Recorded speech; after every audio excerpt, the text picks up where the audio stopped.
everybody, my name is Luke Mar and this is Hot Mode, and today on Hot Mode we are coming to you with a Oscars 2022 red carpet roast. Because listen, while the Oscars show was certainly something to behold, the red carpet we could have done without.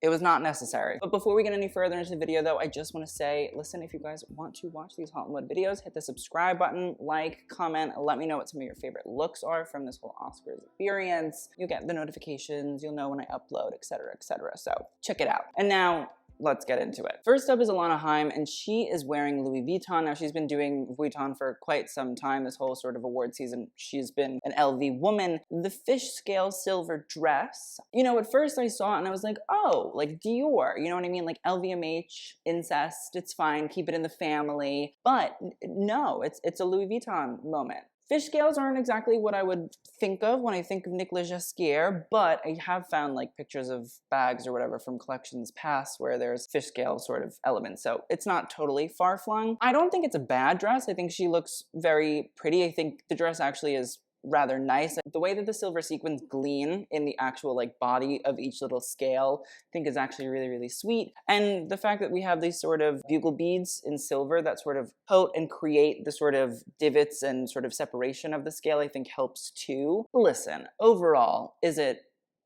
meh? Like, yes, technically. Do I think it's a beautifully done dress that actually looks really, really well made?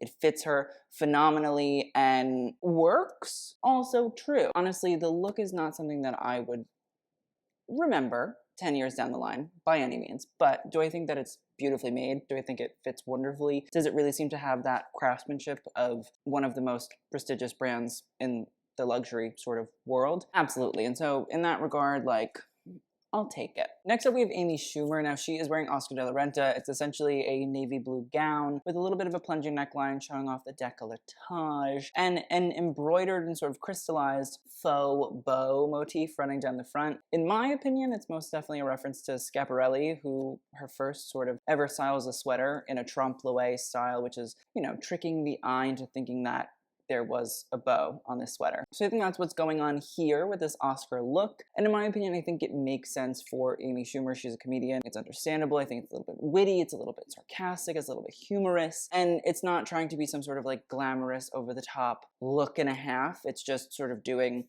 very subtle, very simple, but there's a little bit of a if you know, you know kind of experience going on here. Honestly, I think the fit is like fine. I think the colors work. Again, I think the motif makes sense for her. My one tiny little baby bit of an issue is I just think we've seen this motif sort of happen over and over and over again, and I kind of wish that Oscar and Amy had worked together to make something a little bit more personal to her, something a little bit different in terms of like a comedic motif instead of it just being the bow that we've seen since literally the 1920s, 1930s. So yeah, that's my only issue, but honestly, I think besides that, I think it's a very smart choice that everybody here made, and I think she looks nice. Next up, we have Andrew Garfield, and he's wearing Saint Laurent. Now, he's wearing a burgundy-style velvet double-breasted suit jacket, a black simple pant, a little vinyl-y black shoe, and essentially a semi-sort of pussy bow blouse top. You know what I mean? Like, it's a little tie. It's not a tuxedo tie. I think this is a nice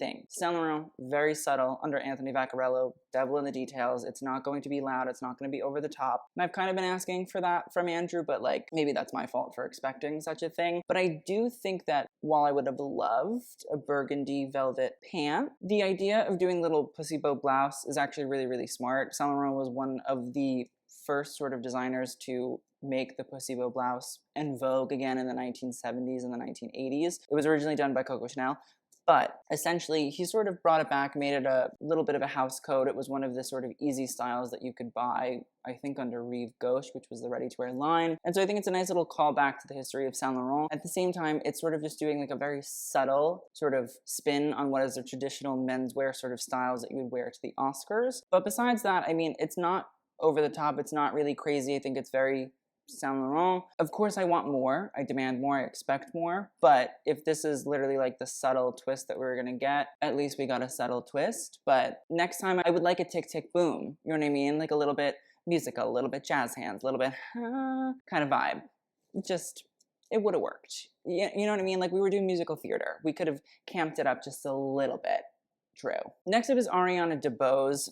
not DeBose. Now she is wearing Valentino. I believe that this is a custom look, and it's sort of based on the spring 2022 haute couture collection. Essentially, it is a red crop top with a sort of curved neckline and then a high-waisted pant with a little front pleat. Very wide-legged sort of style, which actually I think really, really works here. And then an off-the-shoulder sort of cape train situation in a silk taffeta. I don't think it's like miraculous. I don't think it's over the top. I don't think it's super duper major, but everything looks like it fits. I like the idea of sort of taking traditional menswear styles and then sort of the idea of taking a traditional sort of menswear pant and then adding more feminine sort of aspects of it, whether you're using a sort of silk taffeta or you're sort of doing a little crop top with a exposed sort of bust line. It's enjoyable. It's different. It's, you know, a little bit intriguing. Is it miraculous? Is it over the top? Is it, again, something that we're going to remember 10 years down the line, 5 years down the line,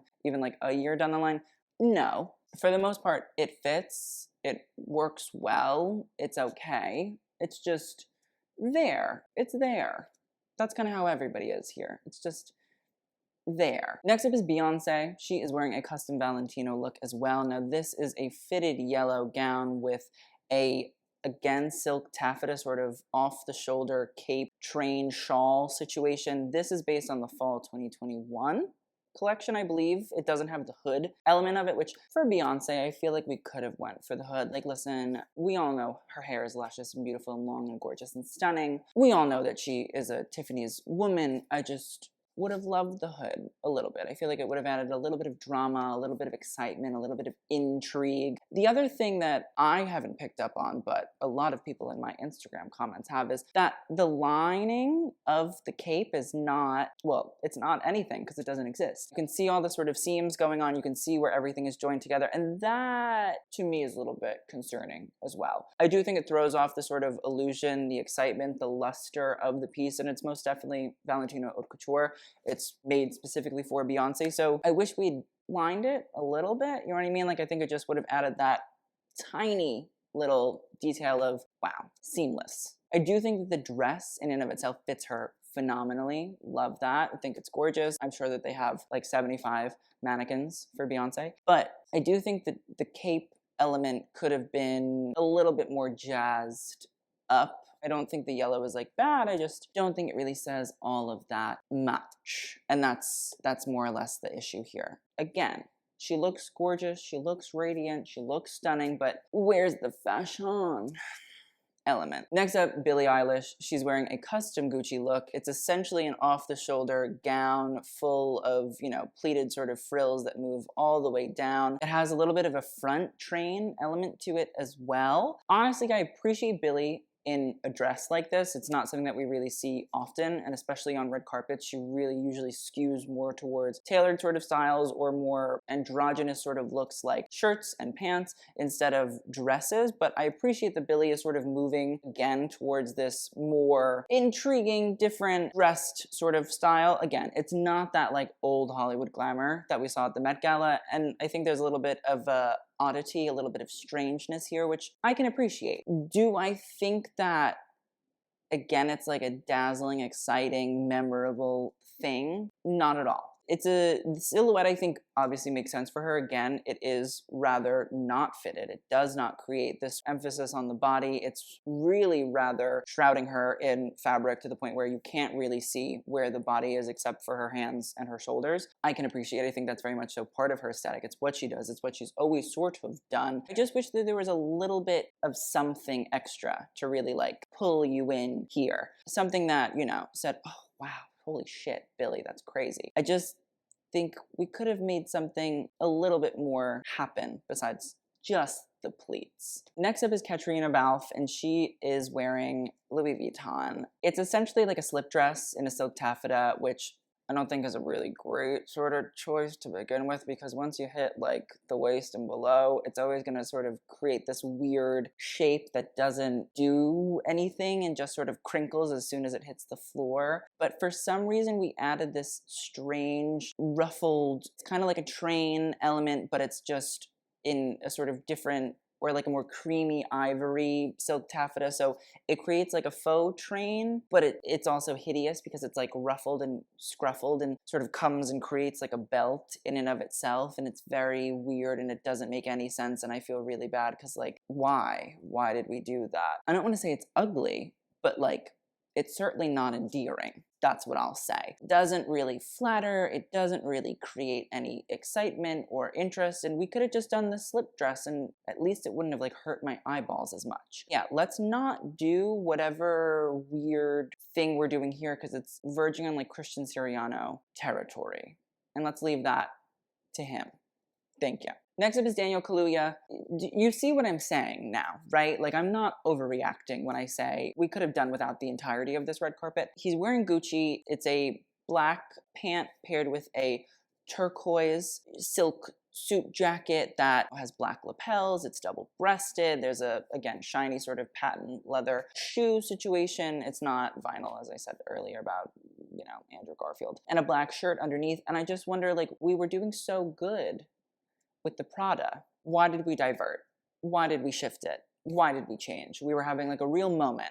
I was so proud. And now I'm saying, oh no, what have we done? The silk just doesn't look good. It looks crinkled. It looks wrinkled. I understand that like that's just how the fabric works. That's how the fabric operates. As soon as you move, you're done. We still all have to look at it. So like, everybody gets hurt here, nobody's winning. It's just unattractive. There's not really like too much of like a design element to it. It's just like bright color. And we're all meant to be like, oh my God, yay. No, not working, not happening, not enjoying, not feeling,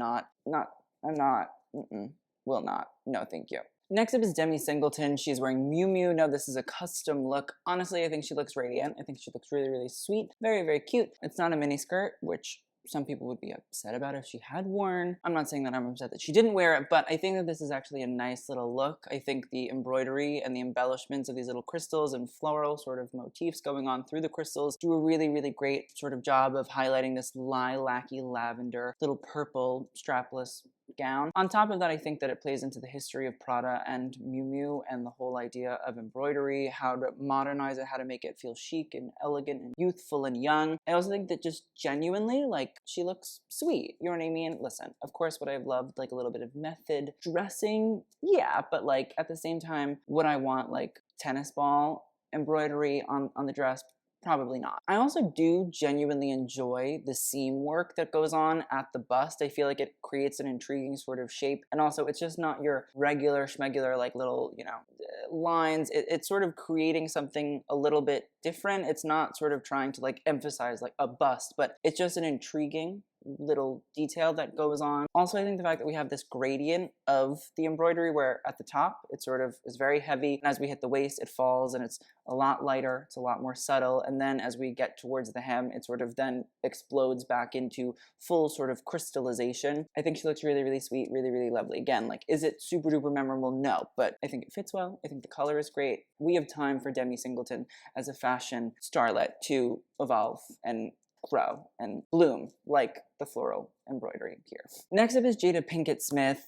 Jada had a night, but I will say that no matter what happened, in my opinion, and I'll say it now, the best look of the night, it was a fashion moment. It still is a fashion moment. This is a Jean Paul Gaultier haute couture look that was designed by Glenn Martins for the spring 2022 season. Like, the green is just, it's stunning. It is gorgeous. The fact that you have all of this sort of pulling, this real sort of texturized moment that at the same time, the torso is incredibly fitted. It fits beautifully. It looks wonderful. It almost looks like it's ruched, but it's not because evidently like that's a sort of seam going straight up the front. I also just think the fact that as you get to the waist, the gathering is really, really tight. And so that helps to sort of emphasize the waist. But as you get to the bust, it's a lot more fanned out. And so that also sort of helps to accentuate the bust area. It's a beautiful, beautiful look. It's fitted fantastically. And then you have the skirt. The skirt sort of again carries on the texture. It's obviously like very different. It's a lot less sort of horizontally sort of pulled,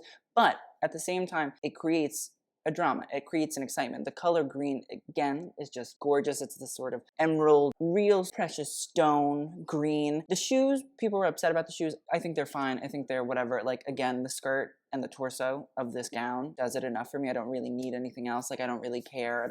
It's fine. It's beautiful. It's gorgeous. It's wonderful. It's amazing. She looks stunning. Very happy, very proud, very much so feeling the vibes. If anybody's wondering my opinions on what went on, I was looking at the dress. So next up is Jessica Chastain. She is wearing a custom Gucci gown. Now this looks like it's very much so inspired by the spring 2022 Gucci collection that was held in Los Angeles. It looks as if it's a bronze or copper sequin situation going on from the straps down to the bust area, and right below the bust it starts to sort of ombre into this light purple, a little bit lilac-y. There's, again, like not a real true sort of seam that you can see that emphasizes the waist, but you can see that it's fitted and it sort of, again, helps create a beautiful waist. And again, listen, Gucci is a great example of like, so here's the thing. We're going to go from at the top one color and then at the skirt another, but we're not just gonna like cut it in half so it looks like we just collaged two different sort of styles together and, you know, leave it at that. No. We like did the work to make sure that when it was sequined and when it was embroidered, it actually like looks well done. It looks like it was done by a luxury fashion brand. And so I appreciate that from Gucci very much so. As we move down the dress, again, like I just think that you can see the sparkle of the sequins, which is really, really lovely. The color is really beautiful. As we get to the hem, you can see that there is a loofah sort of trim. It looks like it's done in a silk, and then the ends of the silk pieces are actually frayed, which I think actually gives a lot less of like a loofah feeling, but at the same time is different than what we normally sort of see in terms of this loofah trim that we saw on the runway, but also that we've been seeing throughout the whole award season. And I think it's a nice little detail. I feel like it adds a little bit of excitement down there. It's nothing too crazy. It's nothing too over the top. But I think Jessica actually looks really, really stunning. I'm intrigued by the color combination of this sort of copper and this very light purple. But even with that, I think it works. I think also the copper plays to her hair really, really well too. That purple really is, it's magnetic. This is lovely. I think this is a great example of like doing very glamorous, very sort of easy, very just beautiful, but at the same time, like there is an intrigue to it. There are elements of it that are not just, oh, a fitted gown. Yeah, wow. No, we like actually worked to make sure that this was nice, and I'm happy with that. Next up is Kirsten Dunst. She is wearing Christian Lacroix, and this is vintage Lacroix, because listen, Lacroix doesn't currently make clothes, nor does it produce collections, but it's a red strapless gown. It's fitted beautifully, and then there is an overlay of what I would say is probably an organza, a tulle. It's probably an organza that essentially comes and creates this wavy texture throughout the dress. Christian Lacroix, very much so over the top, sort of elegant use of color, very extravagant, opulent sort of brand. And it's nice to see Kirsten sort of, you know, doing this instead of going with a brand that we would normally see on the red carpet. You know, she is very much so a Rodarte woman. Also, she could have picked, you know, a Dior, or a Louis Vuitton, or a Valentino, or a Prada, or whatever. But it's nice to see that she pulled out a nice vintage moment. Also, it's nice to see like a little bit of a Lacroix on the red carpet. Besides that, listen, is it kooky, crazy, over the top? No. Do I wish maybe we'd added like a little bit of a headpiece, a little bit of excitement, a little bit of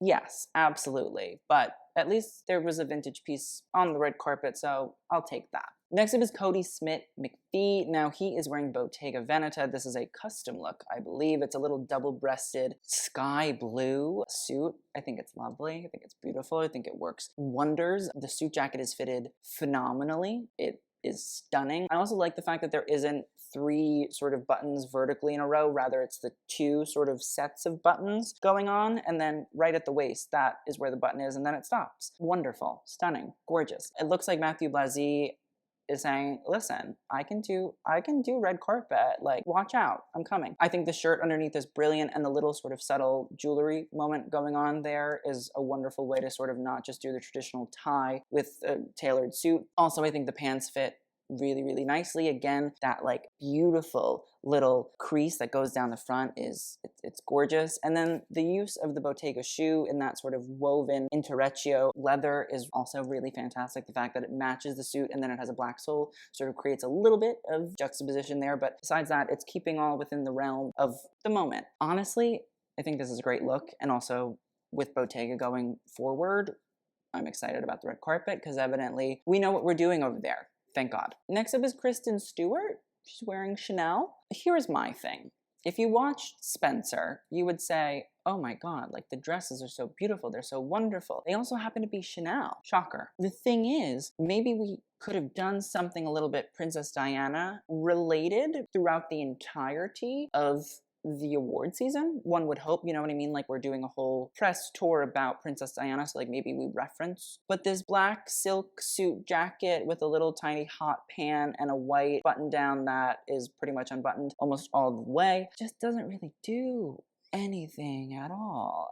Maybe if we had added and sort of layered a shit ton of jewels on top, which would be very sort of Chanel in that sense, that could have been really cool. That could have been really, really interesting. You know what I mean? Like strands and strands and strands of pearls and crosses and lions and stars and all these sorts of things that play into the history of Chanel. That could have worked really, really well. Maybe an interesting boot or a shoe. But no, we just did a regular stiletto. And I just think it was like a wasted opportunity fashion-wise throughout this whole experience to deliver amazing custom looks that would have been super exciting and super fun and super relevant to the story of Princess Diana, Lady Spencer. I just think it's very disappointing. I think it was like a total waste of an opportunity, and that's very sad to me. Next up, we have Lily James, and she is wearing Atelier Versace, which is the haute couture level line of Versace. Essentially, it's a beautiful pink slip dress with a high slit that has chantilly lace sort of all throughout it in beautiful sort of darker pinks than the light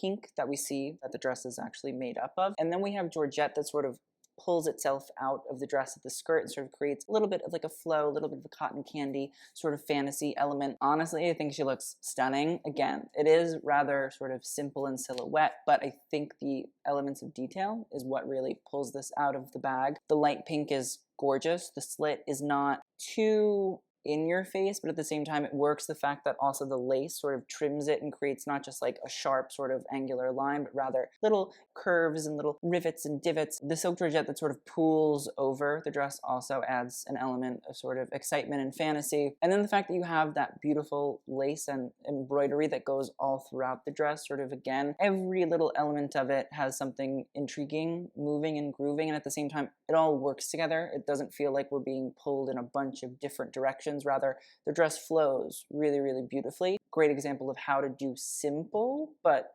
with fine, beautiful quality details. She looks great. She looks fantastic. Next up is Lupita Nyong'o. She's wearing Prada. I mean, Lupita gave the look of the night. Talking about the dress solely, I'm talking about the look of the night. So she's wearing this gold gown, and essentially it is fully sequined and then has elements of paillettes on top of the sequins, little floral embroidery on top of the sequins, and little strips of gold on top of the sequins as well. Now, it's kind of layered in terms of its Prada referencing too, which I think is really, really great. I think the color is fantastic on her. Like the gold just looks amazing. It reflects so, so beautifully. And I think the little tiny elements of, you know, the pink flowers, it works, but also then Grady gets into these sort of longer gold rectangular strips. I do almost wish that, and I don't usually like request people to do makeup and hair and all of that sort of stuff that coincides, although I think they all should, but I feel like it would have been nice to have little elements of pink in the hair just to sort of tie the pink all together.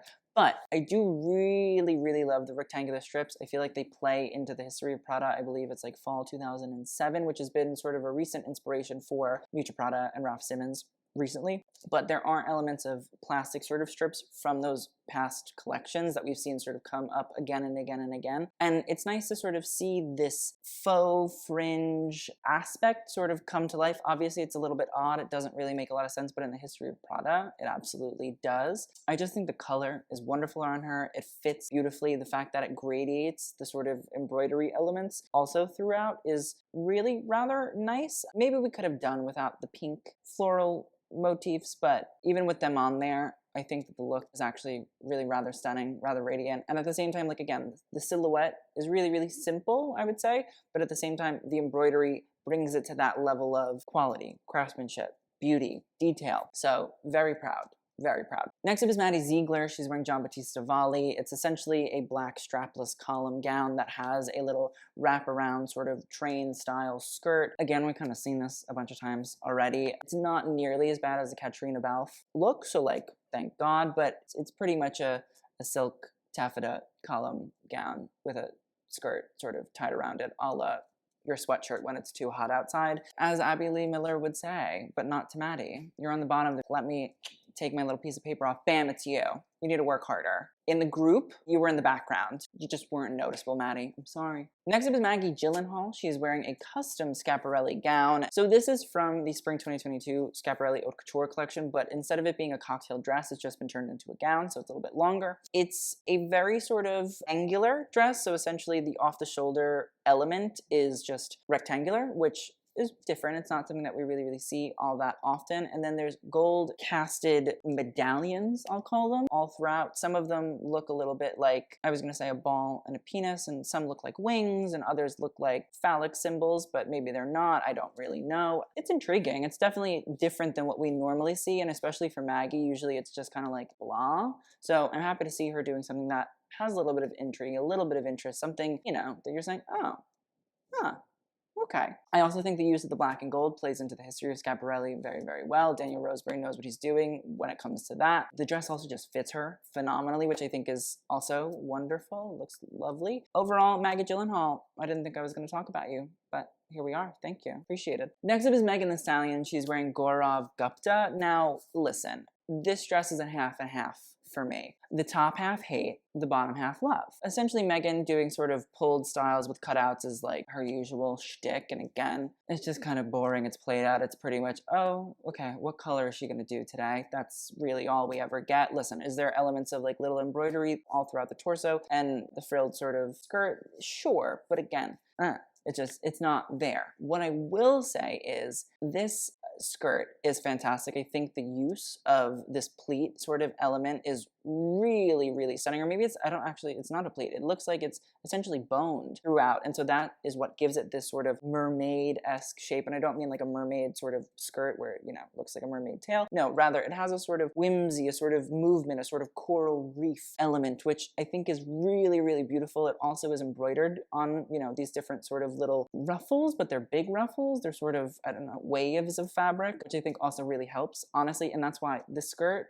is fantastic. It's beautiful. It's wonderful. And I wish that we had done something a little bit like that up top. But honestly, I think for Megan, it's a little bit of a different take than what she normally does. So I appreciate that. But again, we gotta like step out of our comfort zone here. It just feels like we're rehashing the same thing over and over again. It's just, we're gonna go like this and then say this color. And that's it. Next up is Nicole Kidman. She's wearing a custom Armani Privé dress. It looks like it's like a pigeon sort of gray. It's a little bit blue tinted. It has a sharp sort of bust line, and then again, the strapless sort of column gown, which everybody seemed to go for. And then on top of that, we seem to all sort of take little poofy silk elements and sort of create this like weird hoop around the waist or the hips. And I don't understand why we were doing that ever. It doesn't make any sense. I feel like also with Nicole Kidman, like, why not reference an iconic sort of Lucille Ball look? You know what I mean? I'm not saying that she had to do like I Love Lucy housewife kind of, you know, feeling to it, but I do feel like there are really glamorous, beautiful styles that Lucille Ball sort of tapped into that we could have referenced throughout, again, this entire award season. And it just confuses me why nobody is like, I have a really great inspiration that I played on screen, but I'm not going to reference them at all, and rather I'm just going to do things that are super simple, super forgettable, and super uninteresting. Why? And so that's my issue, really. Like, listen, yeah, is it like a little poofed hoop around the waist and has like an embroidered little tail moment? Yeah, sure, but like, okay, who cares? Who's intrigued? Who's interested? Who wants to know about it? No, not me. Not intrigued. Don't care. Very boring. Very blah. What's the point? What's the point? Somebody tell me what the point is. Next up is Olivia Colman. She's wearing a Dior look. Weirdly enough, I don't hate this. I think the silver is really lovely. I feel like it plays to the history of Dior in the terms of gray. Trianon gray was Christian Dior's sort of go-to color. Now this is obviously more of like a silver than a gray, but like silver is kind of gray-esque. I think that's a really nice little tidbit, which I don't know if Maria Grazia was shooting for that, but if she wasn't, say you were. If you were, proud of you. I also think the pleats are really lovely. I think the way that they sort of come down, they're not trying to like do crazy over the top. They're not trying to curve, they're not trying to dip, they're not trying to, they're just falling pleats, really beautiful, really simple. Again, sort of plays to like very early Christian Dior collections by Christian Dior himself. I think the sleeves are lovely. I really do. I think the way that they sort of fall and then they keep going, they sort of create a little bit of a drama, a little bit of an excitement. And again, usually with red carpet styles, people are like, oh, I'm gonna be the drama in terms of a train. It's nice to see drama in other elements of a dress, of a style, you know what I mean? I will say, listen, while the braided rope is really, really lovely in other contexts, at the waist, it's not really necessary. I don't think it really needed to exist there. I think we could have just let, you know, the dress flow really, really beautifully, let the pleats sort of take control. And again, it's a pleated dress. Like, we don't have to have firm hourglass sort of, you know, figure shape, et cetera, going on. We could have just let it sort of fall beautifully and hit. There's no need to create a waist in a pleated gown. But again, I think the sleeves really are like the winner here. I think it's very different than what Olivia normally goes for, and so rather happy with this one. Next up, we have Penelope Cruz. She's wearing Chanel. It's a halter style silk dress with a little bit of a tweed necktie situation. It has buttons all running down the front. There's a cummerbund sort of pleated style situation going horizontally around the waist, but all of the gathering is all vertical at the top and the bottom of the cummerbund sort of waist, which is really strange. I understand bringing a mensweary element to a Chanel look. I get it, it plays to like the history of the house, but I don't think that you had to create such a differentiation in the texture there. The buttons running down the front are again sort of like blah, not super duper interesting. And then it's just a black silk skirt with pockets, which like love a pocket, but the rest of the dress also should be kind of interesting. You know what I mean? Like, pockets are not the end all be all. Like, they're great, they're wonderful, I think they're necessary, but it doesn't mean that you shouldn't make the rest of the dress intriguing. Yeah, there's not a lot to it. There's not a lot going on. There's not a lot of excitement. It just feels blah. Next up is Rami Malek. He's wearing Prada. Disappointing. Rami, I love you. Proud of you. Great. Wonderful. But do something interesting. There's a whole product collection that we could have referenced. Jeff Simmons is the creative director. I don't know why we're not doing anything like that. It's a black suit with a white shirt and a little bow tie. Prada's like one of the most exciting brands to do menswear. It's always intriguing. It's always different. It's always sort of playing on elements of tailoring and subverting them and reverting them and unverting them. Why not play into that? Why do just a black suit? It just feels blah. And that's the problem. It's just existing. And on the other end, we have Ricky Thompson. He's wearing GCDS. I presume that this is a custom look. Now, again, we seem like Schiaparelli referencing coming through very much so here. Essentially, it's a top and a fitted pant, but the top has a panel that is in like a light brown, and then it's covered in what looks like ribs, but they're crystallized and sort of embroidered. To me, it references Schiaparelli's very iconic skeleton suit, which has been done a bunch of different times, been reiterated over and over and over again. My first issue, though, is like the sheer panel is like too light, and it's very strange, and I don't think it works. And also with GCDS, it's like you're doing custom look for the Oscars, so get a sheer fabric that matches Ricky's skin tone. Like, we had this conversation years ago, not with GCDS specifically, but like, I guess we should have. I don't think we should have had to, but it seems like we should have. Then there's sort of like a drape element to the top, and there's like an asymmetrical crystal embroidery situation going on there. So like, not only is the texture sort of like this velvet, and then it's sort of pooled together to create ripples, but then you're also adding gift shop jewelry on top for whatever strange reason to, I guess, somewhat appease whatever is going on the torso. And then the black pant just is existing there too. So it's also like, why didn't we just do the black pant in the same fabric as the velvet up top? I appreciate that we went for something exciting and cool and different and like referential, and that's great, and I love that, and I'm happy about that, and that's wonderful, but it also like has to look good. You know what I mean? Like, the quality has to be there. The fit has to be there. The element of putting the pieces together has to feel cohesive. Otherwise, it just looks like that. So thank you. Appreciate it. Let's do a little quality control situation going on over there, GCDS. Thank you. Next up is Sania Sidney. She is wearing Armani Privé. I think she looks stunning. Again, I like the fact that her and Demi both sort of went for like very fun, very young, very youthful sort of styles. It's not really over the top. It's a strapless, icy blue gown full of floral embroideries in pink and purple and little sort of silver trims that go all throughout. And then the fact that like it fits phenomenally, which for Armani, like, that's sort of a given for the most part. Like, it's always going to fit beautifully. It's always about quality. It's always about making sure that the piece really, really, truly does work. It doesn't have to have a whole shit ton of elements going on. It just is going to look nice on you. The fact that there's also these sort of floral elements that come throughout as you get closer and closer to the hem of the dress. And also like the way that that little fabric creases together, they're not godets, but there's sort of like a gathered element where we create these sort of little curvatures in that skirt.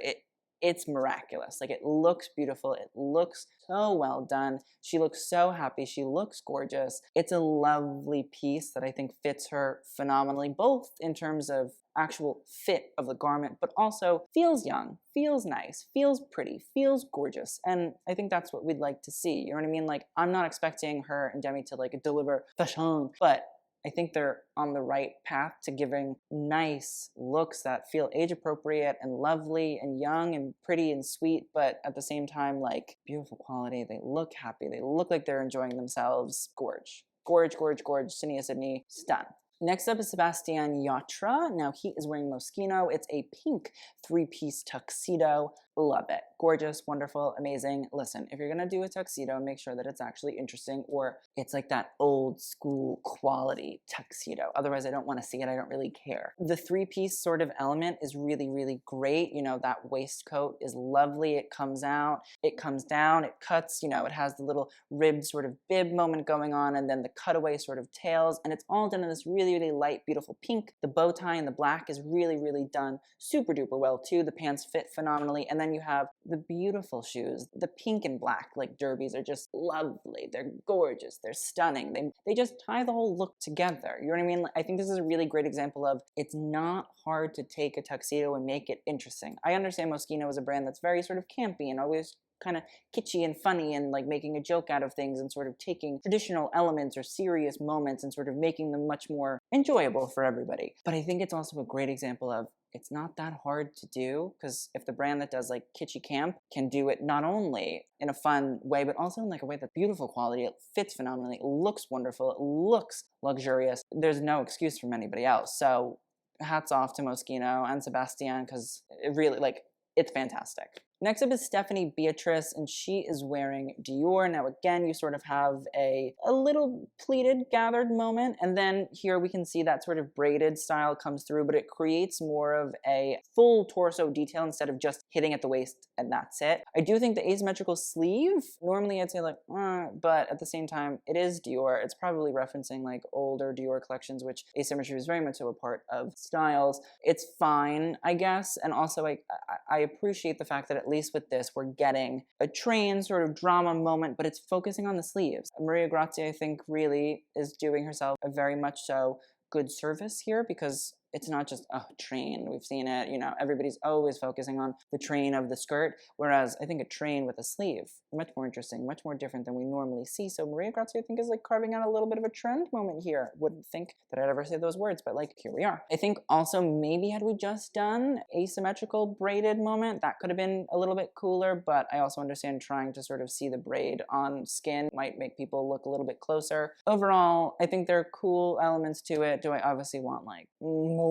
Yeah, but I think this is honestly kind of fine. Next up was Timothée Chalamet. He's wearing Louis Vuitton. This is a custom look. And the thing is, Timothy he didn't wear a shirt underneath, so everybody kind of like lost their collective mind, which, okay. Overall, it's different for Timothy to a degree. I mean, I feel like the Louis Vuitton look is low-key referencing the time that he wore the black harness by Virgil Abloh that was sequined in the same sort of manner, which I feel like is a fun nod back to like looks of the past. I like a self-reference. I think it's smart. I think it's cool. Black pants fit, and you know, he's wearing a little bit of a small glossy shoe. I do think that the little lace elements of the jacket are rather smart. You know what I mean? There is sort of at the hem of the sequin element of the jacket, lace comes down at the sleeves. Also, there's a little bit of lace. It's a nice little subtle touch. Maybe had we done like a lace shirt underneath, that could have been really cool, could have been kind of interesting. I think there's like a little bit to be desired with the no shirt thing. I get it, I understand it. I appreciate it, not from like a, oh my god, it's so hot way, but like,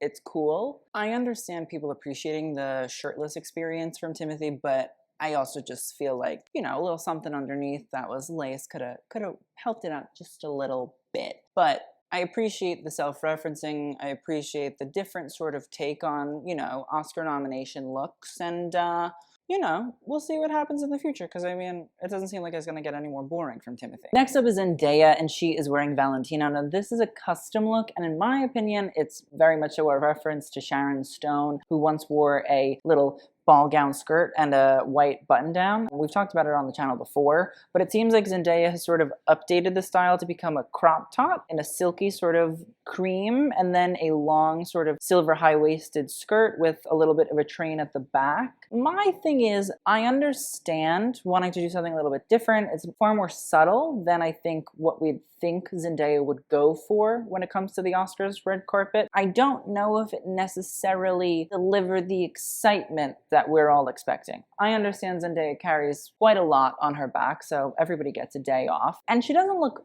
bad. I think that's the other thing, is like, it's not ugly, it's not hideous, it's not gross, it's just not as exciting as one would want it to be. And I understand it's a very high expectation to have for Zendaya to just deliver again and again and again and again. So I get a little bit of an Oscars off. You know, it's far simpler, it's far less avant-garde and over the top than we would normally expect. She still does look gorgeous, obviously, but Zendaya is always one you can depend on. So it's hard when you see it and you're like, oh.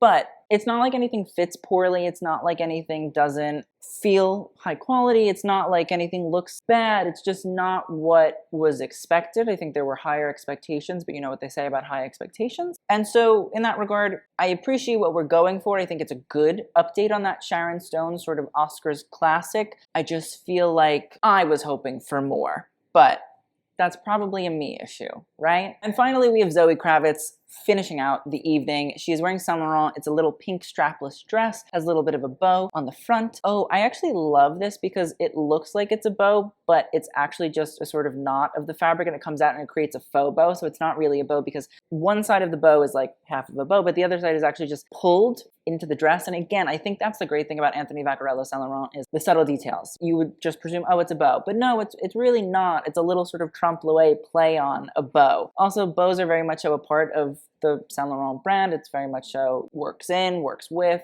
I love it. I think the rest of the dress is fine, and I think that tiny little subtle detail works. I think Zoe looks sweet. So let's talk about best and worst, and then we're done. I'm very excited to be done with this. I would say best, I'm gonna have to give to a few people. Lily James in Versace was really, really lovely, very sweet, very smart. Cody Smit-McPhee, I'm gonna throw that Bottega look in there too, because I haven't seen a good menswear moment in a moment. Jessica Chastain in there. Sydney, it was really, really sweet, really, really lovely. Jada Pinkett Smith.com was the top tier, aka icon level status, was the moment. Thank you very much. As for worst, Caitriona Balfe, worst. Daniel Kaluuya, that was rough. That was hard to look at. Kristen Stewart, oh, Ricky Thompson, that sucks too. Please let me know what you guys thought of all of the Oscars looks in the comments down below. I'd love to hear all of your thoughts, opinions, comments, concerns, critiques.